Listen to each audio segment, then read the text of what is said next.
নমস্কাৰ দীপাইণ্ডাছ কালেকশ্যন পেজৰ ফালৰ পৰা আজি লৈ আহিছোঁ ধুনীয়া ধুনীয়া অসমীয়া গহনা আৰু সন্মুখত ৰঙালী বিহু আৰু লগতে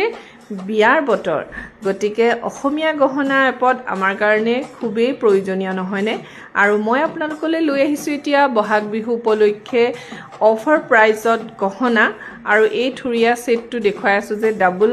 লেয়াৰত দেখিছেনে ওপৰত আকৌ এটা ষ্টেপ দিয়া আছে ডাবল ষ্টেপ আৰু ফুলিযোৰ চাওকচোন ইমান ধুনীয়া ৰূপৰ ওপৰত কেঁচা সোণৰ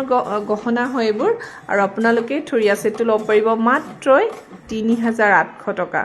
আৰু এইটো জাপি চাওক যদি ঘিচিমণিত লাগে ঘিচিমণিতটো পাবই এইটো গোল্ডেন বিটছত আছে আৰু জাপি খুবেই প্ৰয়োজনীয় নহয়নে কাৰণ জাপিটো আমাৰ থাকে আৰু প্ৰায় ঘৰতেই জাপি ডুগডুগি থাকে আৰু এই জাপিটো আপোনালোকে যদি ল'ব বিচাৰে প্ৰাইচ হ'ব ৩,৬০০ টকা ডিছকাউণ্ট ৰেটত আৰু এই জোনবিৰিটো মই দেখুৱাইছোঁ আপোনালোকক এই জোনবিৰিটো আপোনালোকক কিয় দেখাইছোঁ জানে এইটো ডিজাইনটো অকণমান আনকমন জোনবিৰিটো আপোনালোকে মোৰ শ্ব'ৰুমত বহুত ডিজাইনৰ পাব এইটো অলপ সুকীয়া আৰু এই ছেটটো এতিয়া অফাৰ মূল্যত পাই আছে আপোনালোকে মাত্ৰ ৩,৫০০ টকা ফুলিযোৰ মন কৰিব আৰু যদি ল'ব বিচাৰে তেতিয়াহ'লে স্ক্ৰীনত যিটো নম্বৰ দেখা পাই আছে সেই নম্বৰটোত মোক যোগাযোগ কৰিব ধন্যবাদ